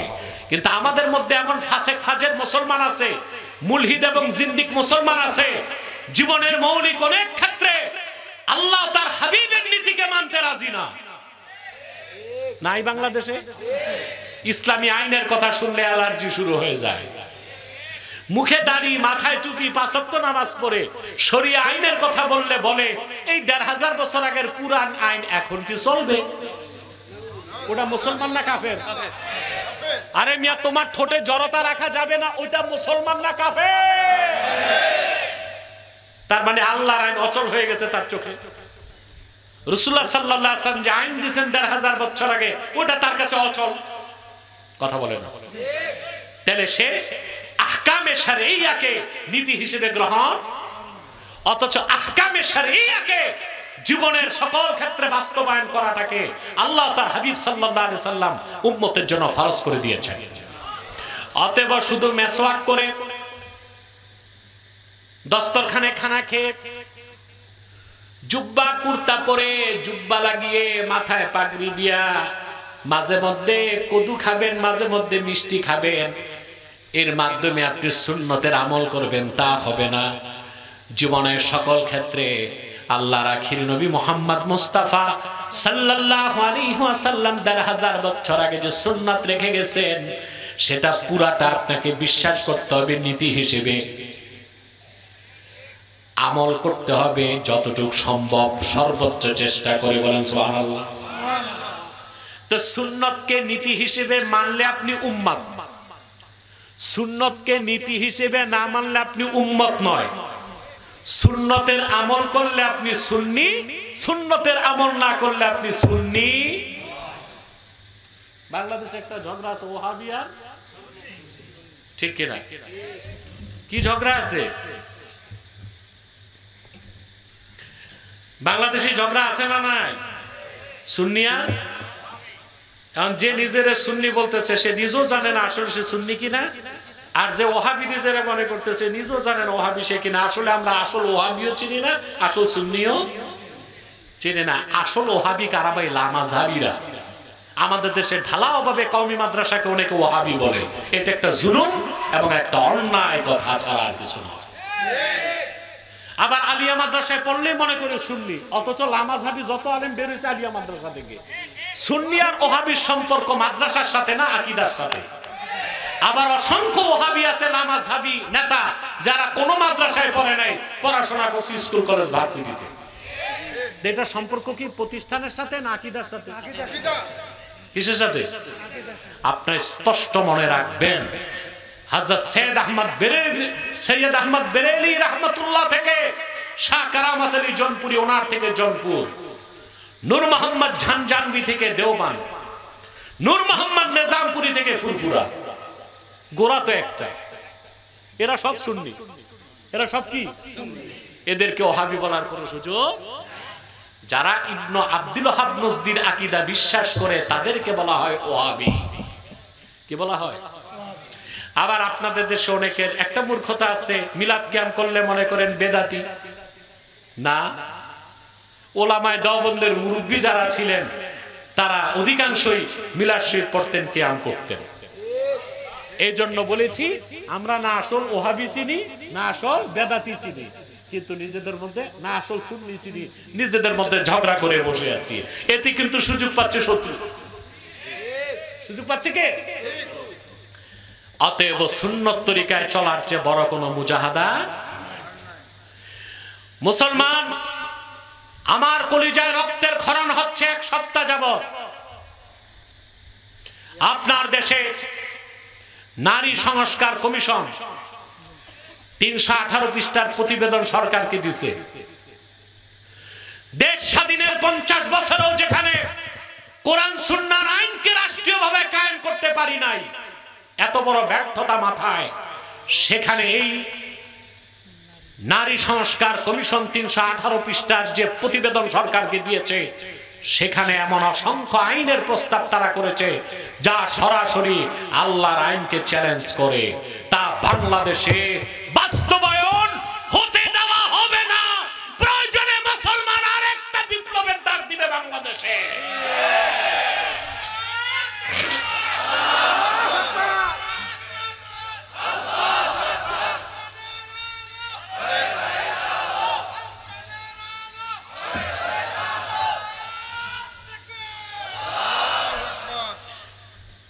কি সুপারিশ করছে আমি কয়েকটা বলবো। বাংলাদেশে আলহামদুলিল্লাহ আপনাদের অধম ভাই সর্বপ্রথম এটার প্রতিবাদ করেছে, এখন সারা দেশে আন্দোলন হচ্ছে।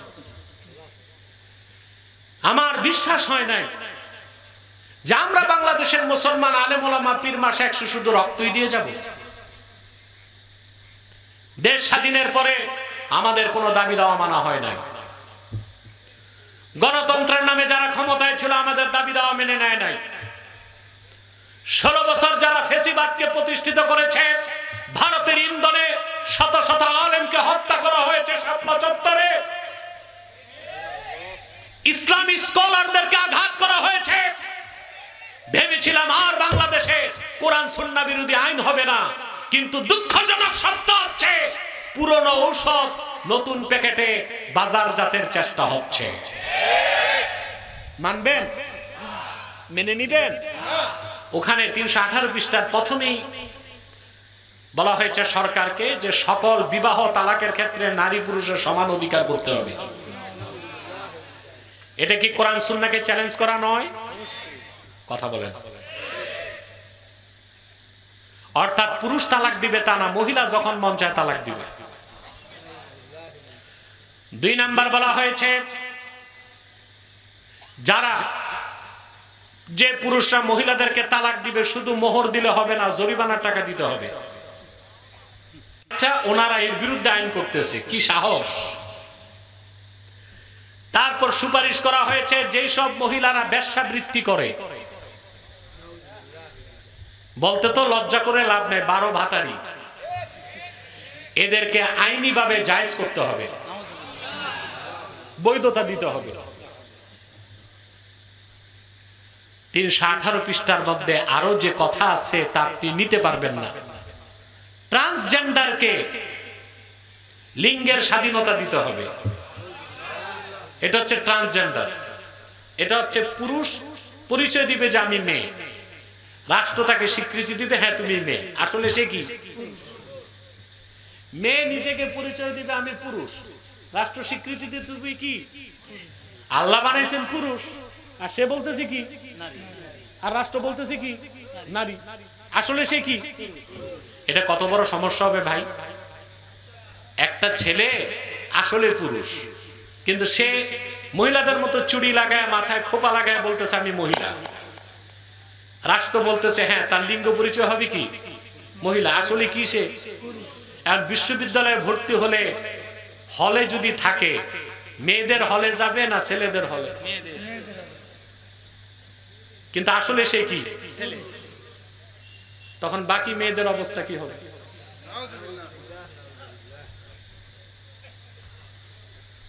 চিন্তা করেন কত বড় বদমাশির আমদানি চলতেছে। আসলে একটা ছেলে একটা মেয়ে, কিন্তু সে তার লিঙ্গ পরিচয় দিচ্ছে আমি পুরুষ।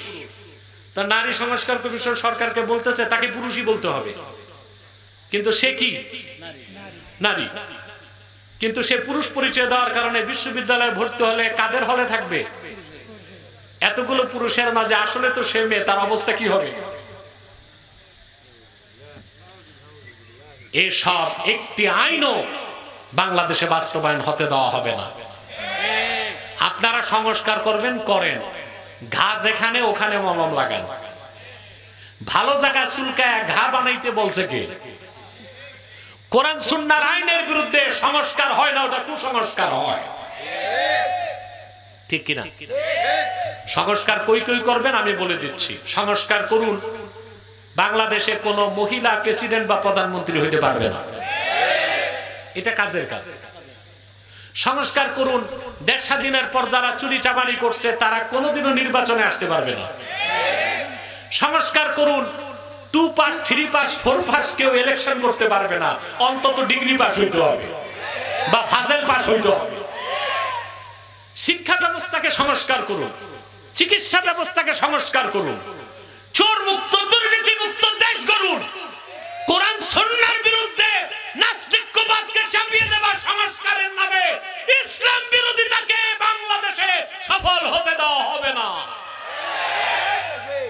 মনে থাকবে, জীবনের সকল ক্ষেত্রে সুন্নাহকে মানতে চাই, এর চেয়ে বড় কোনো মুজাহাদা।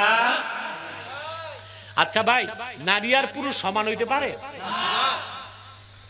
আপনারা ডক্টর জাফরুল্লাহর সাথে আমার একটা ডিবেট দেখছিলেন।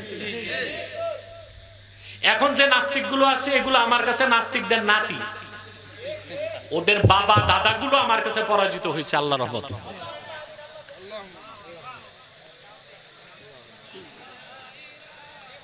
একটু জিকির করেন লা ইলাহা ইল্লাল্লাহ। জেনারেটর আছে? হ্যাঁ, উত্তর দিয়ে দিন।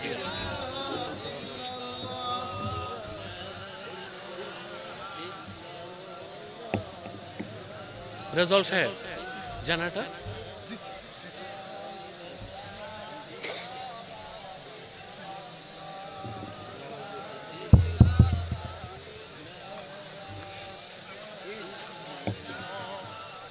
ওটা স্ট্যান্ড বাই থাকতে হবে, বসে থাকবে একজন।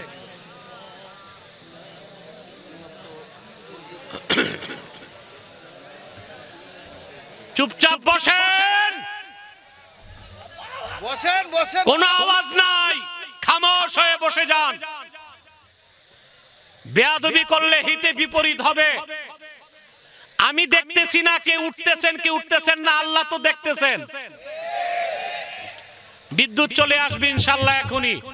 আপনারা ইখলাসের সাথে জিকির করুন লা ইলাহা ইল্লাল্লাহ।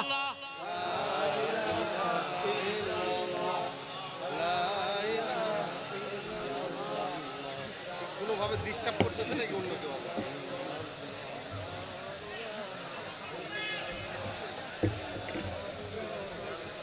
কেউ কেউ ডিস্টার্ব করতেছে নাকি? এত সময় লাগছে, একটু পরে আসতেছিল। লা ইলাহা ইল্লাল্লাহ মুহাম্মাদুর রাসূলুল্লাহ সাল্লাল্লাহু আলাইহি ওয়াসাল্লাম। আরে ভাই, কিছু মানুষ কাপুরুষ আছে, ভাবছে বিদ্যুৎ গাছে যদি গন্ডগোল হয় আগে উঠে পজিশন নিছে। ঠিক কি না? মুসলমান কি এত ভয় পায় নাকি? কেউ দাঁড়াবেন না, বসে যান। আর জেনারেটর ম্যানকে বলবো ওখানে তুমি হ্যান্ডেল ধরে দাঁড়ায় থাকো, বিদ্যুৎ গাড়ি চালাতে হবে, এত দেরি করা যাবে না। সম্মানিত শুধু নারী আর পুরুষ সমান হইতে পারে? নাস্তিক যেগুলো আছে এগুলো আমার কাছে নাতি, এদের বাবা দাদারা ডিবেটে বসে প্রত্যেকে হারছে আল্লাহর রহমতে। ডক্টর জাফরুল্লাহ আমার সাথে বসছিল নারী পুরুষের অধিকার নিয়ে, ডিবেটটা দেখবেন, সেখানে ফিজিক্যালি, সাইকোলজিক্যালি, মেন্টালি নারী আর পুরুষের মধ্যে সর্বনিম্ন 25টা পার্থক্য আল্লাহ রাখছে। সমান হইতে পারে নারী পুরুষ? যারা নারী পুরুষের সমান অধিকার চায় তারা এমন একটা দাবি করছে যা অনিসলামী, অনৈতিক, অবৈজ্ঞানিক। মেডিকেল সায়েন্সের মতে একজন প্রাপ্তবয়স্ক পুরুষের মাথায় আল্লাহ যে মগজ দিয়েছেন তার পরিমাণ 60 ড্রাম। এটা পানির ড্রাম না, আউন্সের মতো হিসাব। 4 ড্রামে 1 তোলা, 4 ড্রামে 1 তোলা। তা পুরুষের মাথায় মগজ কতটুকু? 60 ড্রাম, তার মানে প্রায় 15 তোলা, প্রায়। আর প্রাপ্ত বয়স্কা নারী, সে যেই হোক, উকিল হোক, ম্যাজিস্ট্রেট হোক, ব্যারিস্টার হোক, আর নাসার বিজ্ঞানী হোক, আর প্রধানমন্ত্রী হোক, ওর মাথায় মগজের পরিমাণ আল্লাহ রাখেন 40 ড্রাম। পুরুষের থেকে কত কম? 20 ড্রাম। নাস্তিকেরা একবার চিন্তা করো, আল্লাহর আখিরি নবী নূর নবীজি মুহাম্মদ সাল্লাল্লাহু আলাইহি ওয়াসাল্লাম ১৫০০ বছর আগে বললেন মহিলাদের ব্যাপারে, না কিসুল আকলি ওয়াদ দ্বীন, দ্বীনের ক্ষেত্র অপরিপূর্ণ, আকলের ক্ষেত্র অপরিপূর্ণ। ১৫০০ বছর পরে বিজ্ঞান গবেষণাগারে মগজ বের করে পাল্লায় ওজন দিয়া দেখে আসলেই পুরুষের মগজ বেশি, মহিলার মগজ কম। সৃষ্টিগতভাবে আল্লাহ পার্থক্য রাখছেন। পুরুষের মাথায় মগজের পরিমাণ কত ড্রাম? 60 ড্রাম। মহিলার মাথায় 40 ড্রাম। নারী পুরুষ সমান অধিকার সব জায়গায় চাও নাস্তিকরা আর নারীবাদীরা। আমি চ্যালেঞ্জ করছি আব্বাসী, এই পৃথিবীর এমন একটা রাষ্ট্র দেখাও যে দেশে সেনাবাহিনী প্রধান একজন নারী আছে? কথা বলে না। বিগত কালে ছিল বলে আমার ইতিহাস জানা নাই। কেন? সেনাবাহিনীর দায়িত্ব কোনো নারী নিতে পারবে না। নারীরা তো হঠাৎ সব কাজ করে ফেলে। দেখা যাবে সেনাপ্রধান বানানো হয়েছে নারীকে, কিছু হইতে না হইতে বর্ডারে বলবে অ্যাটম বম 60টা যায় মাথায় মারো, দুনিয়া শেষ। ঠিক কিনা? এভিয়েশন সায়েন্স, যে বিজ্ঞান দিয়ে প্লেন, হেলিকপ্টার এগুলো চলে, সেই মোতাবেক দেখা যায় কোন একটি ডোমেস্টিক ফ্লাইট বা ইন্টারন্যাশনাল ফ্লাইটে শুধু মহিলা পাইলটদের কাছে প্লেনের দায়িত্ব দেওয়া হয় না। সেখানে হয় ক্যাপ্টেন পুরুষ, মহিলা কো পাইলট, নয় মহিলা ক্যাপ্টেন, পুরুষ কো পাইলট। অর্থাৎ পুরুষ থাকতেই হবে, কারণ মহিলারা কুইক ডিসিশন, হঠাৎ সিদ্ধান্ত নিতে পারে না। আর প্লেন আকাশে উঠছে, পুরুষ একজন চিন্তা করবে দুর্ঘটনা হইতে পারে, এটারে ঘুরায় রাজশাহী থেকে ঢাকা যাওয়ার আগে ল্যান্ড করার একটা জায়গা খুঁজে পেতে হবে। সেনাবাহিনীর একটা এয়ারপোর্ট আছে নওগাঁতে। কথা বলে না। মহিলা তো চিন্তা করতে পারবে না, ও কিছু একটা দেখলে বগুড়া স্টেডিয়ামে নিয়ে ল্যান্ড করবে। কথা বলে না। তাহলে বোঝা যাচ্ছে কখনোই পুরুষ আর মহিলা সকল ক্ষেত্রে সমান হতে। এই যে বাংলাদেশে নারীবাদী সংগঠন কোরআন সুন্নাহর বিরুদ্ধে আইন করতে বলতেছে সকল ক্ষেত্রে নারী পুরুষের সমান অধিকার, ওদের ওস্তাদ আবার হচ্ছে আমেরিকা। কে? সবচেয়ে আশ্চর্যের বিষয় যে আমেরিকার টাকা খাইয়া ওরা বাংলাদেশে নারী পুরুষ সমান অধিকার করতে চায়। সে আমেরিকার গণতন্ত্রের বয়স হচ্ছে 218 বছর। বর্তমান প্রেসিডেন্ট 47তম। 218 বছরে আমেরিকায় একজন মহিলাকে প্রেসিডেন্ট বানানো হয় নাই। প্রশ্ন হচ্ছে কেন? ওখান থেকে তো শিখছো গণতন্ত্র, সিডো, যেটা নারীদের অধিকার রক্ষা করে, এটা তো আমেরিকাতেই। আমেরিকায় বাংলাদেশে এগুলো বাস্তবায়ন করতে চাচ্ছে নারী পুরুষের সমান অধিকার। তো তাদের দেশে 218 বছর হয় গণতন্ত্র চলে গেছে, 47তম প্রেসিডেন্ট বসছে, একজন নারীকে প্রেসিডেন্ট বানাও নেই কেন? তার কারণটাও বলে দিচ্ছি মুসলমান। আল্লাহর আখির নবী, নবীগণের মাথার তাজ আমার নূর নবী মুহাম্মদ মুস্তাফা সাল্লাল্লাহু আলাইহি ওয়াসাল্লাম ১৫০০ বছর আগে উম্মতকে সাবধান করে দিয়েছেন। বুখারী শরীফের হাদিস, লা ইউফলিহা কওমুন ওয়াল্লাউ আমরাহুম ইমরাতান, সে জাতি কখনো সফল হবে না, সফলতা লাভ করবে না যারা তাদের রাষ্ট্রের দায়িত্ব কোন নারীর কাছে সঁপে দেয়।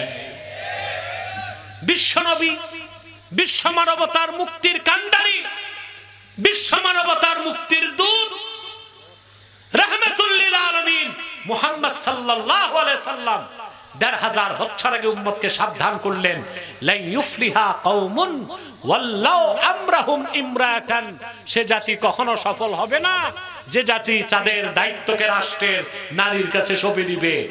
আমেরিকার যারা পলিসি মেকার, আমেরিকার যারা থিঙ্ক ট্যাঙ্ক, আমেরিকার ডিপ স্টেট পিছন থেকে যারা রাষ্ট্রটা চালায়, তারা আমেরিকার সফলতার জন্য এই হাদিসের অনুসরণ করতেছে, আর সেজন্যই তারা পরাশক্তি হয়েছে। আর আমরা কিনা মুসলমান সুন্নত তরিকা বাদ দিয়া বারবার নারীদেরকে ক্ষমতায় পাঠাই। নারীর ক্ষমতায়ন করতে করতে এখন ইউপি চেয়ারম্যান, মেম্বার, উপজেলা চেয়ারম্যান সব জায়গায় দেখা যায় কুতকুতি বেগম, বিলকিস বেগম, এইরকম মহিলারা সব আগায় আসতেছে, ঠিক কিনা? তাহলে ভাইরা, নারী কমিশন, সংস্কার কমিশন যা চাচ্ছে তা কি মানবেন? কোরআন সুন্নাহ মোতাবেক যতটুকু তা মেনে নিব, আর কোরআন সুন্নাহর বিপক্ষে সংস্কারের নামে কুসংস্কার মেনে নিব না। তাহলে ভাইরা, মুজাহাদা কি শুধু খানকায় বসে তসবিহ পড়া নয়, শুধু ঘুরে ঘুরে ওয়াজ করা নয়, শুধু একামতে দ্বীনের জন্য রাজনীতি করা নয়। মুজাহাদার ব্যাখ্যা ব্যাপক। দ্বীনকে সাহায্য করা মুজাহাদা, বাতিলকে বুদ্ধি জ্ঞান প্রজ্ঞা দিয়ে পরাজিত করা মুজাহাদা, জিহাদের ময়দানে ঝাঁপায় পড়া মুজাহাদা, আবার নফসের সাথে লড়াই করে তাকওয়ার উপর থাকা মুজাহাদা। মুজাহাদার চূড়ান্ত ব্যাখ্যা হচ্ছে জীবনের সকল ক্ষেত্রে সুন্নত তরিকাকে গ্রহণ করা। যে ব্যক্তি মুজাহাদা করবে আল্লাহ তারে মহসিন বান্দা হিসেবে কবুল করে নেবেন। আর আল্লাহ ঘোষণা করেছেন, ওয়া ইন্নাল্লাহা লামাআল মুহসিনিন, নিশ্চয়ই আল্লাহ আছেন মহসিন বান্দাদের সাথে। বলেন সুবহানাল্লাহ। মুজাহাদায় সফল হলে আপনার নাম কি হবে?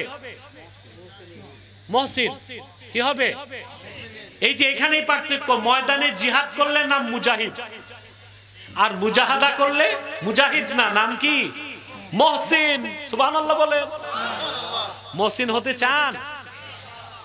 ব্যক্তি যখন কালেমা বিশ্বাস করে ঈমান আনে তার নাম মুমিন, শরীয়তের বিধানকে যখন মানে তার নাম মুসলিম, আর দ্বীন ইসলামের গণ্ডির মধ্যে থেকে সুন্নত তরিকায় আমার আল্লাহর নৈকট্য লাভ করার জন্য যখন সে সাধনা করে, মুজাহাদা করে, তখন সে হয় মহসিন।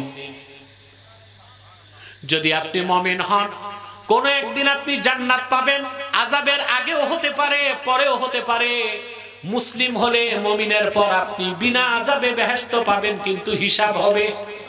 কিন্তু আপনি যদি আল্লাহর মহসিন বান্দা হয়ে যান, আপনার কোনো হিসাব নাই, কোনো আযাব নাই, সরাসরি আমার আল্লাহর জান্নাতের মেহমান হয়ে যাবে। মুজাহাদা করবেন? ব্যাখ্যাগুলো বুঝছেন আমার ভাইয়েরা? এই মুজাহাদা করলে আপনি হবেন মহসিন। আল্লাহ বলেছেন, ওয়া ইন্নাল্লাহা লামাআল মুহসিনিন, নিশ্চয় আল্লাহ আছেন মহসিন বান্দাদের সাথে। এইটার অর্থ কি? বান্দা যখন মহসিন হয়ে যায়, আল্লাহ বান্দাকে এত কাছে টেনে নেন যে বান্দার উপর আল্লাহর রহমত ওয়াজিব হয়। আঙ্গুল ধরেন, কি ওয়াজিব হয়? রহমত। 2 নম্বরে নুসরাত, আল্লাহর সাহায্য ওয়াজিব হয়। 3 নম্বরে ইজ্জত, আল্লাহ তার ইজ্জত রক্ষা করেন। সুবহানাল্লাহ বলবেন না? 4 নম্বরে কুওয়াত, আল্লাহ তার রূহানি শক্তি দান করেন। আবার বলবো, মুখস্থ করে ফেলেন। মহসিন হইলে আল্লাহ কয়টা জিনিস ওয়াজিব করেন? জোরে বলেন, আরো জোরে বলবো। রাহমাত, নুসরাত, ইজ্জত, আরেকটা কি বলছি? কুওয়াত। সুবহানাল্লাহ। এই চারটা জিনিস যার আছে, এই পৃথিবীতে তার আর কোনো চিন্তা নাই, আখেরাতে তার কোনো বাধা নাই, সে আল্লাহর ওলির খাতায় তার নাম উঠে যায়। বলে সুবহানাল্লাহ। বান্দা যখন মহসিন হয়ে যায়, সেই বান্দার ইজ্জত রক্ষা করার দায়িত্ব আল্লাহ নিজের হাতে তুলে নেন। ওই বান্দাকে আল্লাহ আর গুনার কাজ করতে দেন না, যেন তার জন্য জান্নাতে যেতে বাধা না হয়। আল্লাহ তাকে রহমতের চাদরে বেষ্টন করে নেন। আল্লাহ তাকে এত বেশি রুহানি কুওয়াত দান করেন, দুনিয়ার কোন অপশক্তি তার সামনে টিকে থাকতে পারে না। কথাটি বোঝানোর জন্য আমি সূরা ইউসুফ থেকে একটি দৃষ্টান্ত দিচ্ছি। হযরত ইউসুফ বনি ইসরাইলের একজন জলিলুল কাদের পয়গম্বর। ওনার ব্যাপারে আপনারা শুনছেন, উনি খুব সুন্দর ছিলেন। কথা বলেন, ওনার সৌন্দর্যে বিমুগ্ধ হয়ে পাগল হয়েছে কে? বাহ, এই নামটা মুখস্থ আছে। কাউরে যদি বলে তোমার পর্দাদির নাম কি, এটা জানে না, কিন্তু জুলাইখার নাম জানে। বক্তারা এত বেশি জুলাইখার কেচ্ছা বলছে যে আমাদের মুখস্থ হয়ে গেছে জুলাইখার নাম। কিন্তু ইউসুফ আলাইহিস সালামের পরিচয় এসেছে বুখারী শরীফে। আল্লাহর হাবিব বলেছেন ইউসুফকে করিম, ইবনুল করিম, ইবনুল করিম, ইবনুল করিম। ইউসুফ নবী, তার বাপ ইয়াকুব নবী, তার দাদা ইসহাক নবী, তার পরদাদা ইব্রাহিম নবী। সুবহানাল্লাহ।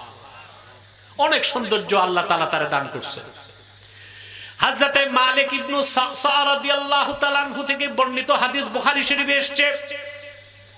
হাদিসটি খাতিবে তাবরিজি মিশকাত শরীফের মধ্যে এনেছেন। আল্লাহর হাবিব সাল্লাল্লাহু আলাইহি সাল্লাম বলেছেন, মেরাজ রজনীতে আমি যখন আরশে আজিমের মেহমান হয়ে আল্লাহর সান্নিধ্যে যেতে লাগলাম, চতুর্থ আকাশে ইউসুফকে দেখলাম। আমার মনে হলো কদ উতিয়া শাতরাল হুসনে, অর্ধেক জগতের সৌন্দর্য যেন আল্লাহ তারে দান করেছেন। কিন্তু আশেক মুসলমান মনে রেখো, ইউসুফের সৌন্দর্য দেখে কেউ মুসলমান হয় নাই। কিন্তু তোমার নবী, আমার নবী, সমস্ত পয়গম্বরদের নবী, আখিরি নবী মুহাম্মদ সাল্লাল্লাহু আলাইহি ওয়াসাল্লামকে আমার আল্লাহ এত বেশি জামাল ও সৌন্দর্য দান করেছিলেন ১৫০০ বছর আগে। রাসূলুল্লাহর সৌন্দর্য দেখে অনেক কাফের মুসলমান হয়ে গেছে। ইউসুফের সৌন্দর্য দেখে জুলাইখার সঙ্গী সাথীরা আঙ্গুল কাটছে, আর আল্লাহর হাবিবের সৌন্দর্য দেখে আমিরে হামজা, খাব্বাব, খুবাইব তারা জীবন দিছে, কল্লা কাটছে। সুবহানাল্লাহ, সুবহানাল্লাহ। রাসূল করিম সাল্লাল্লাহু আলাইহি সাল্লামের সৌন্দর্যের কথা বলতে যে আম্মা জান আয়েশা কি বলেছেন, ইমামে সুয়ুতি খাসায়েস কুবরা নকল করেন। আম্মা জান আয়েশা রাদিয়াল্লাহু তাআলা আনহা বলেন, জুলাইখার সঙ্গী সাথীগণ ইউসুফের সৌন্দর্য দেখে আঙ্গুল কেটেছে। ওয়াল্লাহি লাউ রাআইনা জাবিনাহু সাল্লাল্লাহু আলাইহি ওয়াসাল্লাম, আল্লাহর কসম যদি জুলাইখার সঙ্গী সাথীরা আল্লাহর হাবিব মুহাম্মদ সাল্লাল্লাহু আলাইহি ওয়াসাল্লামের নূরের কপালটা একবার দেখতো, আঙ্গুল নয়, আঙ্গুল নয়, তারা তাদের কলিজাগুলো কেটে ফেলতো। সুবহানাল্লাহ। রাসূলুল্লাহ সাল্লাল্লাহু আলাইহি ওয়াসাল্লাম কথা বললে দুই দাঁতের মাঝখান থেকে নূর বেরিয়ে যেত। সুবহানাল্লাহ। ওয়াইদা তাকাল্লামা রুইয়া কান-নূর ইয়াখরুজু মিন বাইনি সানায়া। আল্লাহর হাবিব যখন কথা বলতেন বেহেশতি হাসি হাসতেন, বেহেশতি হাসি যখন হাসতেন রাসূলুল্লাহ সাল্লাল্লাহু আলাইহি ওয়াসাল্লামের দুই দাঁতের মাঝখান থেকে নূর বেরিয়ে যেত। আর আমি আপনি হাসলে বাতাস বের হয়। বুখারী শরীফ দ্বিতীয় খণ্ডের হাদিস, আনাস ইবনে মালিক রাদিয়াল্লাহু তাআলা আনহু বলেন, খালেদ সাইফুল্লাহ যুদ্ধে গেছেন, তার বিজয়ের জন্য আল্লাহর হাবিবকে দেখলাম হাত তুলে দোয়া করছেন। রাসূল করিম সাল্লাল্লাহু আলাইহি সাল্লাম যখন দোয়ায় হাত তুললেন, হাত্তা রাআইতু বায়াদা ইবতাইহি, আমি আল্লাহর হাবিবের দুই বগলের নূরের চমক আমার চোখে দেখতে পেলাম। সুবহানাল্লাহ। আপনার আমার বগলের কি অবস্থা? সুন্দরবন, বান্দরবন, আফ্রিকার জঙ্গল হয়ে আছে, আর আল্লাহর হাবিব সাল্লাল্লাহু আলাইহি ওয়াসাল্লামের দুই বগল থেকে নূর বের হইতো। বলেন সুবহানাল্লাহ, বলেন সুবহানাল্লাহ। আমার ভাইরা, তো আল্লাহর হাবিব মুহাম্মদ সাল্লাল্লাহু আলাইহি সাল্লামকে আল্লাহ তাআলা ১,৫০০ বছর আগে যে জামাল সৌন্দর্য দিয়েছেন, সেটা ভাষায় প্রকাশ করার কোনো শব্দ নাই, লেখার মতো কলম নাই, চিন্তা করার মস্তিষ্ক নাই। বনি ইসরায়েলের নবীদের মধ্যে আল্লাহ ইউসুফকেও সৌন্দর্য দিয়েছিলেন। তার সৌন্দর্য মুগ্ধ হয়ে পাগল হয়েছে কে? জুলাইখা, ঠিক না? জুলাইখা পাগল, বদ্ধ পাগল হয়ে গেছে। হযরত ইউসুফকে প্রলুব্ধ করতে চায়, দেখে ইউসুফ আলাইহিস সালাম পাত্তা দেয় না। তার ভিতর গুসা। মহিলাদের একটা সমস্যা আছে, কোন মহিলাকে কোন ছেলে যদি পাত্তা না দেয়, ওই মেয়েটা ওই পুরুষের প্রতি আরো দুর্বল হয়। কথা বলে, এটা হচ্ছে একটা সাইকোলজিক্যাল প্রবলেম মেয়েদের। আপনি যদি কোনো মেয়েকে খুব পাত্তা দেন, মেয়ে আপনাকে শুধু পিছে পিছে ঘুরাবে, ঠিক কিনা? আর পকেট খালি করাবে। আপনাদের নওগাঁর মেয়েরা খুব ভদ্র, তাদেরকে বলছি না, আমি ঢাকা নারায়ণগঞ্জের মেয়েদের কথা বলছি। আর যদি সুন্দরী মেয়েকে ছেলে পাত্তা না দেয়, মেয়েটা ছেলের প্রতি দুর্বল হয়ে যায়, যে আমার সৌন্দর্যের কোনো মূল্যই নেই তার কাছে, তখন ওই মেয়ে বাবার মায়ের টাকা চুরি করে ছেলের পিছে খরচ করে। এটা হচ্ছে একটা সাইকোলজিক্যাল প্রবলেম মেয়েদের। তাদের মেয়েদের। ইউসুফ আলাইহিস সালাম পাত্তা দেন না। জুলাইখা আরো ক্ষিপ্র হয়ে গেল যে আমি হচ্ছি বিশ্ব সুন্দরী, আজিজে মিসর, মিশরের অর্থমন্ত্রীর বউ, আর এই ছেলেটা আমারে পাত্তাই দেয় না। রাজমহলের ভিতরে নিয়ে জুলাইখা হযরত ইউসুফকে বন্দী করে বাইরে সব দরজা লাগাই দিয়েছে।